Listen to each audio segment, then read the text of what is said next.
Filhas de Jerusalém, não choreis por mim, chorai antes por vós mesmas e por vossos filhos. Lendo e explicando a Bíblia Sagrada, Lucas capítulo 23, sejam bem-vindos.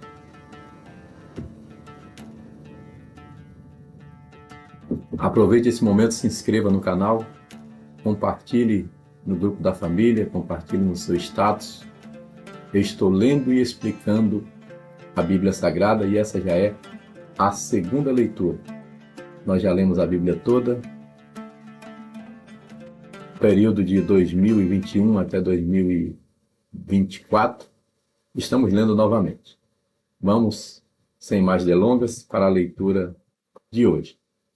E levantando-se toda a multidão deles, o levaram a Pilatos. Pilatos era o então governador da Judéia. E começaram a acusá-lo, dizendo: havemos achado este pervertendo a nossa nação, proibindo dar tributo a César e dizendo que ele mesmo é Cristo, o Rei. Vejam que mentira, né? Eles criaram uma narrativa, como costumamos dizer, pervertendo a nossa nação. Onde? Proibindo dar tributo a César. Mentira, né? Dizendo que é o Cristo, ele disse, mas não como eles estão falando, não para tomar lugar de César, né? Jesus se apresenta como o Messias, Salvador, mas é rejeitado pelo seu povo. Veio para o que era seu e os seus não o receberam. E Pilatos perguntou-lhe, dizendo: tu és o Cristo? Tu és o Rei dos judeus? E ele respondendo disse-lhe: tu o dizes. E disse Pilatos aos principais dos sacerdotes e à multidão: não acho culpa alguma neste homem. Mas eles insistiam cada vez mais, dizendo: alvoroça o povo. Mas eles, os sacerdotes, insistiam cada vez mais, dizendo: alvoroça o povo, ensinando por toda a Judéia, começando desde a Galileia até aqui. Ou seja, sinal que Jesus fez lá na Galileia. Muitas pessoas seguiam Jesus na Galileia, por isso ele gostava mais de estar na Galileia.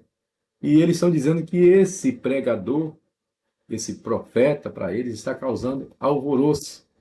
Então Pilatos, ouvindo falar da Galileia, perguntou se aquele homem era galileu, Jesus. E, sabendo que era da jurisdição de Herodes, remeteu a Herodes, que também naqueles dias estava em Jerusalém. Ou seja, na verdade, Pilatos está tentando de todas as formas lavar suas mãos, porque está vendo que é uma invenção dos religiosos, né?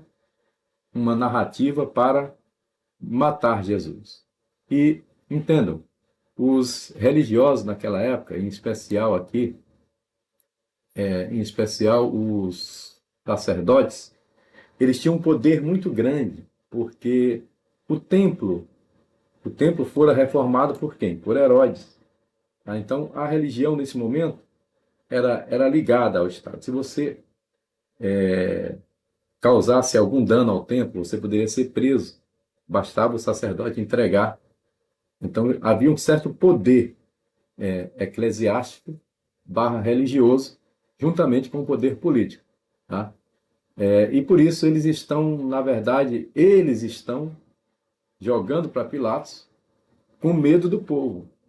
Tá? Com medo do povo. Porque nós vamos ver no episódio de Estevão que os próprios sacerdotes decidiram ali e apedrejaram a Estevão. Né? E o que não fizeram com Jesus? Eles queriam uma condenação por uma instância maior e queriam lavar suas mãos. E Pilatos vai lavar as mãos também, vai jogar para Herodes, e assim essa história continua. Vamos lá. Versículo 8. E Herodes, quando viu a Jesus, alegrou-se muito. Olha aí. Porque havia muito que desejava vê-lo, por ter ouvido dele muitas coisas, e esperava que lhe veria fazer algum sinal. Entenda que esse Herodes não é o mesmo que cortou a cabeça de João Batista. Esse Herodes não é o mesmo lá do nascimento de Jesus, que mandou matar as crianças. Herodes é um título, não é um nome de um rei. Herodes é um título. tá? Então, esse aqui é um outro Herodes, né? E ele se alegrou em ver Jesus, queria ver um milagre, alguma coisa, interrogava-o com muitas palavras, mas ele nada lhe respondia. Cordeiro mudo, nada lhe respondia. E estavam os principais dos sacerdotes e os escribas acusando-o com grande veemência. Tudo que eles sabem fazer é acusar, né? E Herodes, com seus soldados, desprezou-o e, escarnecendo dele, vestiu-o de uma roupa resplandecente e o tornou a enviá-lo a Pilatos. Ou seja, Herodes, se ele não me deu atenção, então ele vai ver uma coisa, né? E desprezou, juntamente com seus soldados, começaram a escarnecer do Senhor. E no mesmo dia, Pilatos e Herodes entre si se fizeram amigos, pois dantes andavam com inimizade um com o outro. A presença de Jesus fez com que até os seus algozes se tornassem amigos. A presença de Jesus é maravilhosa. Se você tem inimizade com alguém na sua igreja, na sua comunidade cristã, na sua família, é porque a presença de Jesus não está aí. Quando a presença de Jesus chega, até os inimigos se tornam amigos. E convocando Pilatos, os principais dos sacerdotes e os magistrados, juízes, e o povo, disse-lhes: haveis-me apresentado este homem como pervertor do povo.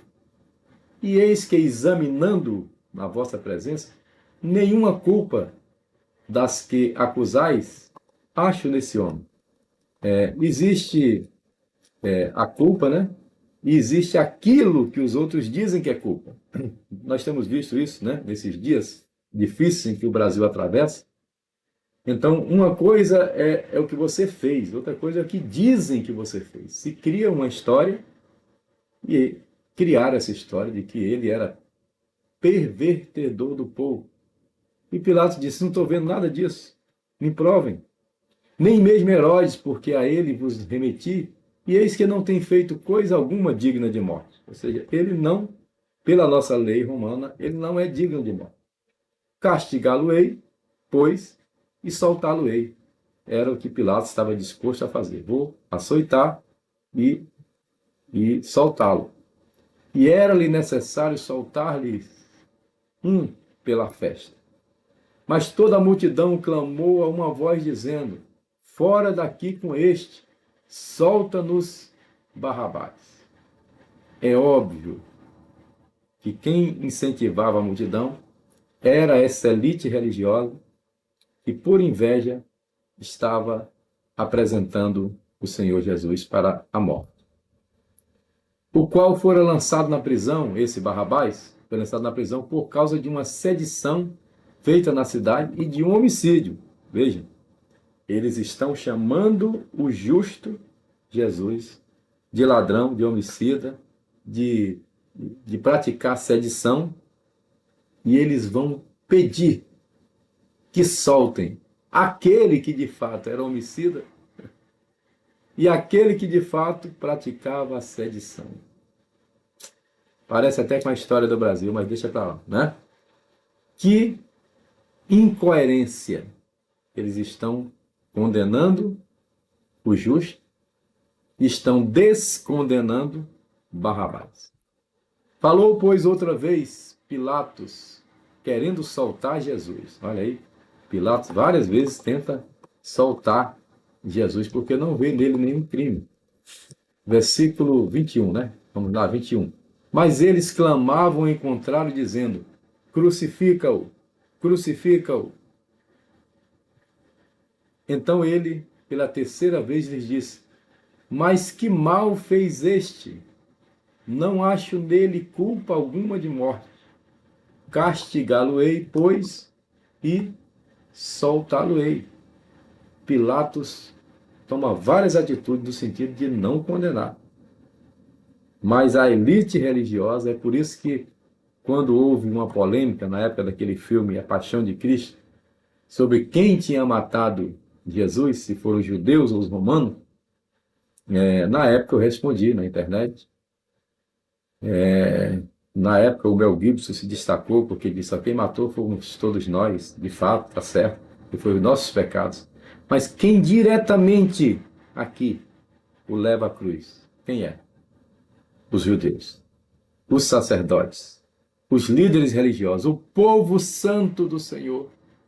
E Paulo diz isso na carta aos Tessalonicenses, primeira ou segunda, ele diz: eles mataram o Senhor Jesus. Ele não fala dos romanos, fala dos judeus.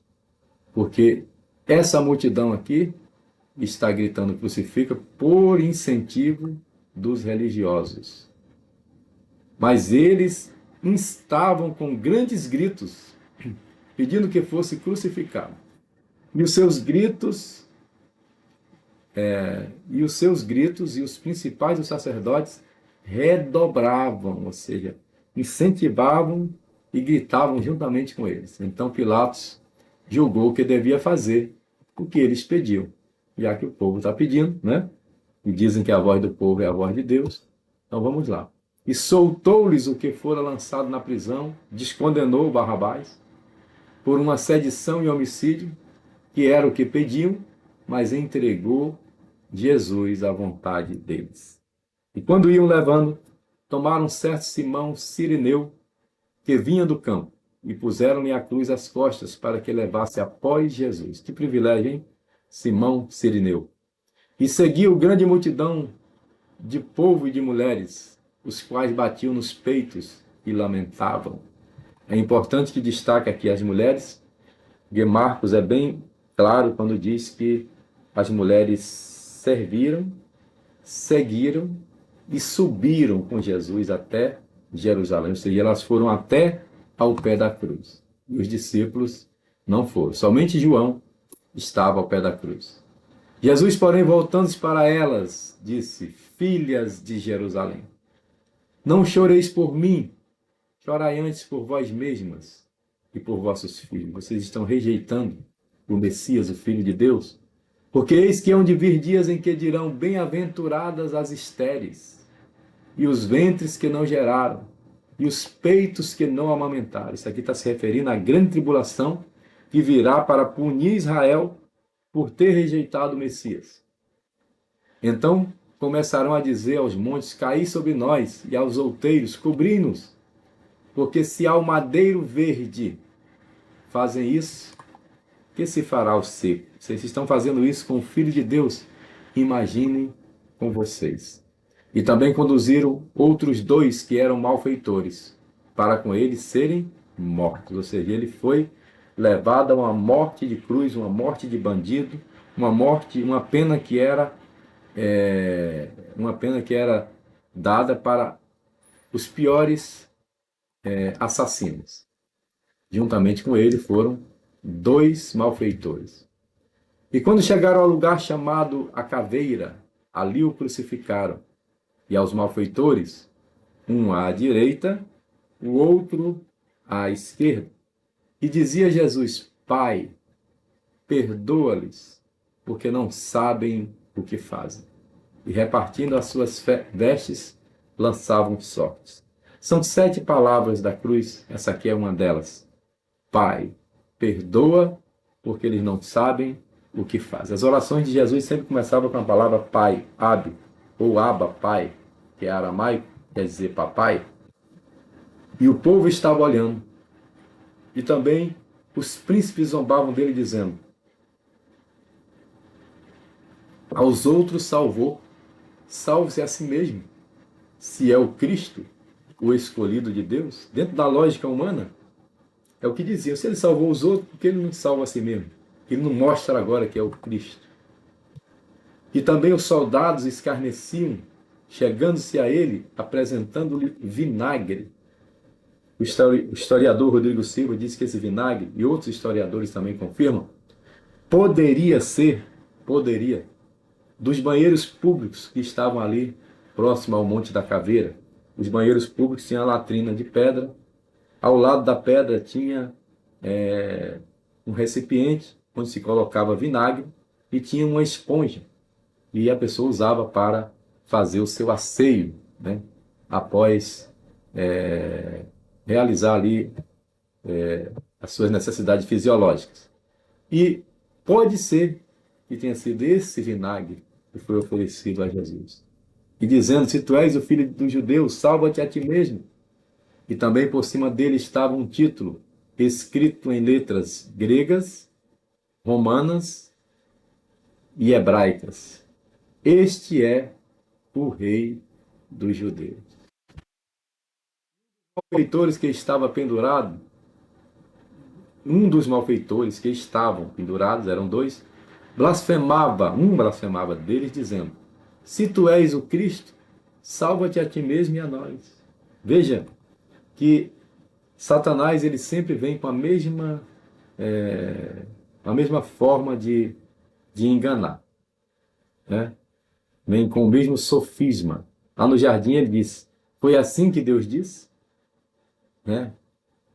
Lá na tentação do deserto ele diz: se tu és o filho de Deus, transforma essa pedra em pão, essas pedras em pães. Aqui atrás nós lemos o versículo que diz: se ele é o Cristo, por que não desce da cruz? Salvou os outros, por que não salva a si mesmo? Aí o ladrão diz: se tu és o Cristo, salva-te a ti mesmo e a nós. Respondendo, porém, o outro ladrão, da direita, dizendo: tu nem ainda temes a Deus, estando na mesma condenação? E nós, na verdade, com justiça, porque recebemos o que os nossos feitos mereciam. Mas este nenhum mal fez. E disse a Jesus: Senhor, lembra-te de mim quando entrares no teu reino. Aleluia. Aqui ele cumpriu os requisitos para ser salvo. Ele disse: nós estamos aqui porque merecemos. Confessou que era pecador. E ele disse: Senhor. A Bíblia diz que nós, Romanos 10, Paulo diz que aquele que confessa a Jesus como Senhor será salvo. Muitas pessoas, no apelo, nós dizemos: quem quer receber Jesus como Salvador? Nosso apelo está errado. Quem faz assim? Quem quer confessar Jesus como Senhor e Salvador da sua vida. Esse é o correto. Porque Salvador todo mundo quer. O traficante quer Salvador e quer continuar no crime. A prostituta quer o Salvador e quer continuar no pecado. O ladrão disse: Senhor, eu sou pecador, e chamou ele de Senhor. Senhor comanda, Senhor manda, Senhor lidera, Senhor muda o roteiro, Senhor muda a rotina, né? Senhor é aquele que manda. Senhor, lembra-te de mim quando entrares no teu reino. Disse-lhe Jesus: em verdade te digo que hoje estarás comigo no paraíso. Não tem hoje mesmo, tá? É hoje estarás comigo no paraíso. Aleluia. Que cena linda. Imagine Jesus chegando no paraíso, o arcanjo Miguel puxando a espada, o outro anjo querendo impedir o ladrão de entrar, e Jesus está comigo, está salvo, está arrependido. Aleluia. Jesus inaugurou a sua entrada no céu após a obra da cruz, com um ladrão, com uma alma. Bendito seja o nome do Senhor. Com um pecador arrependido. E era já quase a hora sexta, meio-dia, e houve trevas em toda a terra, até a hora nona, 3 horas da tarde. E escurecendo-se o sol, e rasgou-se ao meio o véu do templo. Rasgou-se ao meio o véu do templo. Voltando aqui. O véu do templo é aquela cortina onde o sumo sacerdote só entrava uma vez por ano. E o escritor de Hebreus diz que Jesus, o sumo sacerdote eterno, entrou uma vez para sempre. Os sacerdotes levitas, Arão e seus filhos, entravam uma vez por ano.